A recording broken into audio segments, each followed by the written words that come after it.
I told my husband I was staying at a Motel 6. I lied. I wasn't at a motel. I wasn't alone. And I certainly wasn't safe. At least, not in the way my suburban neighborhood defines safety. I was sitting on the edge of a mattress in a converted barn, wearing a flannel shirt that smelled like pine, sawdust, and diesel. The storm outside was raging, tearing down power lines and flooding the roads, but the storm inside me was far more dangerous. I am 48 years old. I drive a Mercedes. I have a life insurance policy, a manicured lawn, and a marriage that has been on autopilot for a decade. I am a woman who follows the rules, but when my car died on that dark, winding highway, the rules died with it. The man who pulled over wasn't a knight in shining armor. He was a boy in a tow truck. His name is Jax. He is 23. He has grease under his fingernails and eyes that stripped away my real estate agent of the year persona in 5 seconds flat. He offered me a ride. I took it, and when he told me the bridge to town was washed out and we had to go to his place, I didn't say no. I should have been terrified. But looking at him, at the way the rain clung to his eyelashes and the way his muscles strained against his wet t-shirt, I realized I wasn't scared of him. I was scared of what I was about to do with him. To understand why I got into that truck, you have to understand the cage. My cage is beautiful. It's a 5-bedroom colonial in the suburbs of Seattle. It's a closet full of beige blazers. It's a husband, Mark, who is a good man, but who looks at me like I'm a piece of furniture he's comfortably owned for 20 years. "Did you pick up the dry cleaning?" Mark asked me over the Bluetooth. "I'm doing it now, Mark," I said, gripping the steering wheel. "I just closed the Miller estate. It was a nightmare." "That's nice, honey. Don't forget we have the dinner with the Johnsons tomorrow. Wear the blue dress. It makes you look appropriate." Appropriate. That was the word of my life. I was an appropriate mother to my college-aged kids, an appropriate wife, an appropriate professional. I hung up. I was driving home on Route 9, the scenic route. I needed the trees. I needed to breathe. It was pouring rain, the kind of Pacific Northwest deluge that turns the world gray. And then, the thud. A violent shudder ran through my Mercedes. The dashboard lit up like a Christmas tree. Smoke or steam hissed from the hood. The car coasted to a halt on the shoulder of a blind curve, surrounded by towering pines and pouring rain. I sat there, in the silence, listening to the engine tick and cool. I tried to call Mark. Call failed. I tried to call AAA. No service. I was 10 miles from the nearest town. It was getting dark, and I was wearing 3-inch heels. I put my head on the steering wheel, and for the first time in years, I let out a scream of pure, unadulterated frustration. I sat there for 20 minutes, watching the rain turn the windshield into a watercolor painting. Then, I saw the lights. Amber, flashing, rhythmic. A massive, battered tow truck pulled up behind me. It looked like a beast compared to my sleek car. The driver's door opened. I locked my doors. I had watched enough Dateline to know that strangers on highways are bad news. A figure walked toward my window. He was wearing a hooded canvas jacket and work boots. He tapped on the glass. I lowered it an inch. "I have a husband who is a police officer." I lied instantly. "He's on his way." The man laughed. It wasn't a sinister laugh. It was a warm, deep rumble. He pulled back his hood. "Ma'am, unless your husband is a magician, he's not getting here. There's a mudslide 3 miles back, and the bridge ahead is looking shaky. You're stuck in the middle." I looked at him. He was young, shockingly young. He had a jawline that could cut glass, covered in a day's worth of scruff. His hair was dark, wet, and messy, but it was his eyes that caught me. They were a piercing, clear blue. "I'm Jax," he yelled over the rain. "I saw you pulled over. Pop the hood." I hesitated. "I can leave you here," he said, shrugging, "but the temperature is dropping, and bears like this stretch of road." He wasn't pushing. He was indifferent. I popped the hood. He walked to the front of the car. He leaned under the hood. I watched him through the rain-streaked glass. He was efficient. He moved with a competence that was mesmerizing. He came back to the window. Serpentine belt snapped, took out a hose. This car is a paperweight until a shop opens on Monday. Monday? I gasped. It's Friday night. Bad timing, he grinned. Look, I can tow it, but I can't take you to town. Like I said, the bridge is sketchy. The sheriff closed it right after I crossed. So, what? I sleep in the car? You can, he said, or you can ride with me. I live about 2 miles up that logging road. I've got a landline. You can call your police officer husband. He winked. He knew I was lying. I looked at my cold, dead car. I looked at the dark woods. Then I looked at the cab of his truck. It was warm. Yellow light spilled from inside. Okay, I whispered. Climbing into that truck was an indignity. My pencil skirt was too tight. I slipped on the step. Jax reached out and grabbed my arm to steady me. His grip was iron strong. His hand was large, rough, and warm. I got you, he said. I sat in the passenger seat. The cab was a different world. It smelled of stale coffee, pine trees, and him. There were fast food wrappers on the dash. A country song was playing low on the radio. He climbed in, filling the space. He was big, broad-shouldered. His wet jacket brushed against my arm. Buckle up, Sarah, he said. I didn't tell you my name, I said, clicking the belt. It's on your realtor badge, he pointed to my lapel. Sarah Jenkins, top producer. He put the truck in gear. We hauled my sad, broken Mercedes onto the bed and started driving. So, Sarah, he said, looking at the road, you looked like you were about to cry back there before I showed up. I wasn't crying, I defended. I was frustrated. It's been a long week. Selling? $1 million houses is tough work, huh? It is, actually, I snapped. It's managing egos. It's selling dreams to people who are miserable. I froze. I hadn't meant to say that. Jax glanced at me. He didn't mock me. He nodded. I get that. I tow cars for people who are having the worst day of their lives. Nobody's happy to see a tow truck unless they're desperate. I was desperate, I admitted. And now? Now, I'm just wet, he laughed again. We'll get you dried off. He turned off the main road onto a dirt track. We bounced over ruts. The trees closed in. Where are we going? I asked, a spike of fear returning. My place. It's an old barn I converted. It's not the Ritz, but the roof holds. We drove for 10 minutes in silence. I watched his hands on the wheel. They were scarred, dirty, capable. My husband had soft hands, surgeon hands. He hired people to mow the lawn. He hired people to fix the sink. Jax was the fixer. And God help me, there was something incredibly turning on about that. We pulled up to a massive metal structure. He killed the engine. Home sweet home, he said. We made a run for the door in the pouring rain. He unlocked it and ushered me inside. I stepped in and stopped. It wasn't a dungeon. It was cool. It was a massive open space. One half was a workshop with a vintage motorcycle on a lift. The other half was a living area with a leather couch, a massive wood-burning stove, and shelves of books.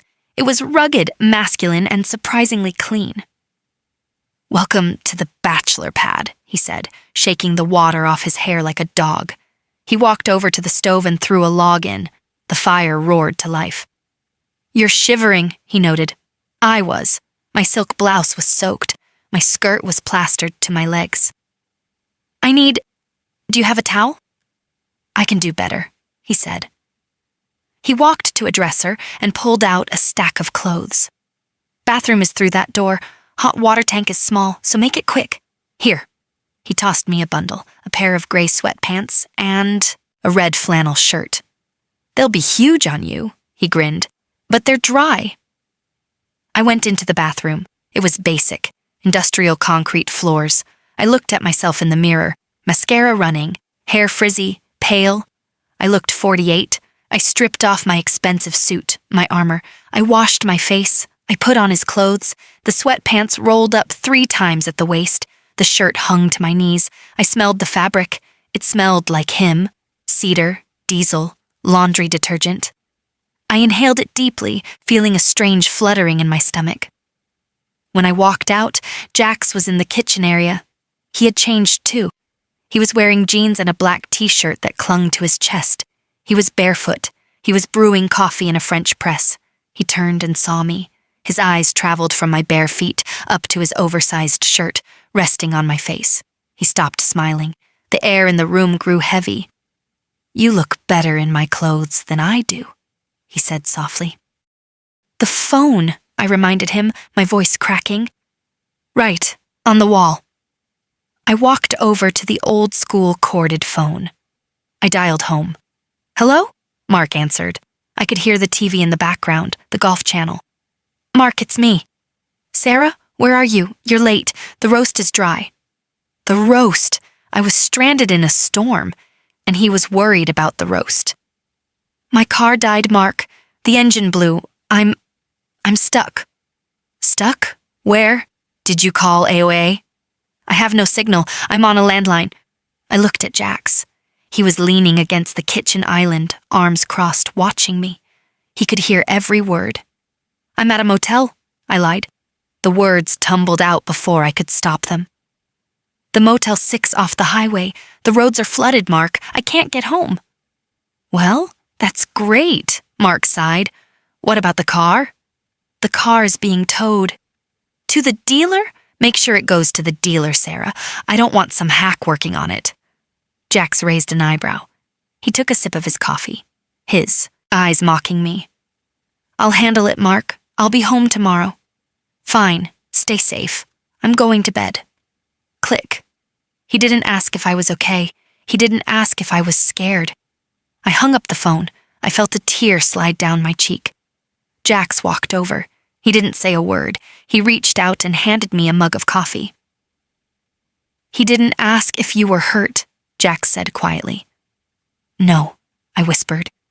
"If you were my wife," Jax said, his voice low and dangerous, "and you were stuck in a storm, I would have walked through the mudslide to get you." I looked up at him. He wasn't flirting. He was stating a fact. "But I'm not your wife, Jax. I'm old enough to be your mother." I threw the defense out there. The wall. Jax laughed. He took a step closer, invading my personal space. "You keep bringing up the math, Sarah, like it's a shield." "It is a shield. You're 23. You're a kid." "I've been living on my own since I was 16, he said. "I own my business. I built this house with my own hands. I'm not a kid." He reached out and tucked a strand of damp hair behind my ear. "And you, standing there in my shirt. You don't look like a mother. You look like a woman who hasn't been looked at in a very long time." I stopped breathing. He was right. I was invisible in my own life. But here, in this barn, with the rain hammering on the metal roof, I was the only thing in the world. "The storm is getting worse," he said, stepping back. "We're stuck here for the night." He walked to the couch and patted the cushion. "Come sit. Tell me about the dreams you sell to miserable people." I hesitated. My brain screamed run. My heart screamed stay. I walked to the couch. I sat down. And the distance between us, 25 years, a tax bracket, and a marriage license, began to disappear. We sat there for an hour, listening to the wind try to tear the roof off. Jax poured whiskey into our coffee. "For warmth," he said. The alcohol hit my empty stomach and loosened the knot in my chest. We talked, not the polite cocktail party chatter I was used to. We went deep, fast. "Why do you stay?" he asked. He didn't look away. His blue eyes pinned me to the leather cushion. "Stay where?" "In the cage. You called your life a cage earlier. Why stay?" I swirled the coffee in my mug. "Because I built it, Jax. I spent 20 years laying the bricks. You don't just walk away from a life because you're bored." "It's not boredom," he corrected. "It's loneliness. I heard your voice on the phone with him. You sounded like you were reporting a tax audit, not talking to your husband." I flinched. He saw too much. "He's a good man," I defended automatically. "Being good is the bare minimum, Sarah. Does he make you laugh? Does he look at you when you walk into a room? Does he know what you look like when you're on fire?" I choked on my coffee. Excuse me? You have fire, Jax said, gesturing to me. I saw it when you were yelling at your steering wheel. I see it now, but you keep damping it down. You're suffocating. He stood up and walked to the wood stove. He threw another log in. The muscles in his back shifted under his t-shirt. If you were my woman, he said, not turning around, I wouldn't let that fire go out. I'd burn with you. The silence that followed was heavy. My heart was hammering a frantic rhythm against my ribs. I should have been offended, a 23-year-old boy lecturing me on marriage. But he wasn't lecturing, he was seeing me. For the first time in a decade, I wasn't Sarah the mom or Sarah the realtor. I was just a woman sitting in the dark with a man who wanted to know her. Then, with a crack like a gunshot, a tree branch hit a power line somewhere down the road. The overhead lights died instantly. The barn plunged into darkness, save for the orange, flickering glow of the wood stove and the occasional flash of lightning through the high windows. Well? Jax's voice came from the dark. There goes the grid. I froze. Is the heat electric? Nope, wood stove. We're good. I saw his shadow move. He walked over to the couch. You okay? He asked. I'm fine, I whispered. It's dark. Dark is honest, he said. He sat down next to me on the couch, not on the coffee table this time, right next to me. I could feel the heat radiating off his body. Sarah, he said softly. Jax, we can't. You know we can't. Why? Because I'm married. Because I'm old enough to have babysat you. He laughed low in his throat. He reached out and found my hand in the dark. You think I see age? I see a beautiful woman hiding in a flannel shirt. And I see a woman who wants to be touched. He raised my hand to his lips. He kissed my knuckles, rough lips, scruffy beard, electric shock. Tell me to stop, he whispered against my skin. Tell me you don't want this, and I'll go sleep in the loft, I swear. I tried to say the words, stop, go. But my body betrayed me. I leaned toward him. I don't want you to go, I breathed. He didn't pounce. He moved with a slow, deliberate confidence that belonged to a much older man. He cupped my face in his hands. You're shaking, he murmured. I'm terrified, I admitted. Don't be. I've got you. He kissed me. It wasn't like kissing Mark. Mark kissed with routine, a peck on the cheek, a quick press of lips. Jax kissed with hunger. He tasted like whiskey and wood smoke. He kissed me deep, slow, and thorough, like he had all the time in the world. I felt the walls of my cage crumbling. The appropriate Sarah dissolved. He pulled me onto his lap. The flannel shirt rode up. His hands were rough, working hands, and they felt incredible against my skin. Jax, I gasped as his lips moved down my neck. I'm here, he growled. I'm right here. We didn't make it to the loft. We didn't make it to a bed. We stayed on the rug in front of the wood stove, surrounded by the storm. And that night, I learned that passion doesn't have an age limit. I learned that my body wasn't a piece of furniture. It was an instrument, and Jax knew exactly how to play it. He worshipped me. He looked at my stretch marks in the firelight and traced them with his fingers. Tiger stripes, he whispered. Proof you've lived. He didn't make me feel old. He made me feel powerful. For hours, the world outside didn't exist. There was no husband, no mortgage, no Mercedes. There was just the fire, the rain, and the boy who made me remember my own name. I woke up to the smell of bacon. The storm had passed.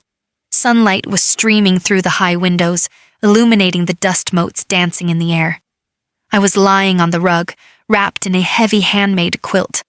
I sat up, my body aching in a way that felt good. Then, memory crashed into me. Oh my God. I looked toward the kitchen. Jax was there. He was shirtless, wearing only his jeans. He was singing along to the radio while cracking eggs into a pan. He looked back and saw me awake. His face broke into a massive, boyish grin. Morning, sunshine, he said. Coffee's ready. The panic set in, the guilt. I stood up, clutching the quilt. Jax, last night was incredible, he finished for me. He walked over, holding 2 mugs. "I have to go," I said, my voice trembling. "I have to get back. My husband—" Jack stopped. The smile faded slightly, replaced by a serious look. "I know," he said. "I fixed your car." "What?" "I got up at dawn, went out to the truck, replaced the belt and the hose. It's running. I parked it out front." I stared at him. "You fixed it? I told you I would. I'm not going to hold you hostage, Sarah." He handed me the coffee. "But before you go, drink this and listen to me." I took the mug. "You're going to go back to him," Jack said. "I know that. You have a life. I'm just a tow truck driver living in a barn." "Jax, you're not just—" "Shh, it's okay. But promise me one thing." He stepped closer, invading my space one last time. "Promise me you won't forget how you felt last night. Don't go back to sleep, Sarah. Stay awake." I looked at his blue eyes. "I promise," I whispered. I put my suit back on. It felt like a costume. Jax walked me to my car. He didn't try to kiss me goodbye. He knew the boundary was back up. "Drive safe," he said, leaning on my doorframe. "And if you ever break down again—" "I know who to call," I smiled, tears pricking my eyes. I drove away. I watched him in the rearview mirror until he was just a speck against the gray barn. The drive home was surreal. The roads were muddy but passable. My phone buzzed. Service was back. 7 missed calls from Mark. Not worried calls, annoyed calls. "Where are you? The Johnsons are coming at 6. Did you pick up the wine?" I pulled into my driveway. The colonial house looked perfect. The lawn was green. I turned off the engine. I sat there for 10 minutes. I could go inside. I could lie. I could say the motel was terrible. I could put on the blue dress and smile at the Johnsons. I could go back to sleep. But then I looked at my hands on the steering wheel. I remembered Jax's rough fingers interlaced with mine. "Stay awake." I didn't leave Mark that day. It took me 3 months. 3 months of trying to fit back into the cage and realizing I had grown too big for it. I couldn't unfeel what I had felt in that barn. I couldn't unknow that I deserved passion. I filed for divorce in November. Mark was shocked. "But we're comfortable," he argued. "I don't want comfort," I told him. "I want fire." I live in a condo in the city now. It's small. It's mine. And Jax? We didn't ride off into the sunset. He's 23. He has his own life to build. But I go for drives on Route 9 sometimes, and sometimes, on rainy Friday nights, a tow truck pulls into my condo parking lot. We don't know where it's going. Maybe nowhere. Maybe everywhere. People talk. My friends think I'm having a crisis. Let them talk. I'm Sarah. I'm 49 now. My car broke down in the rain, and it was the best thing that ever happened to me. Sometimes you have to break down to break free. If this story inspired you, hit like and subscribe. Share this with a woman who needs to find her fire.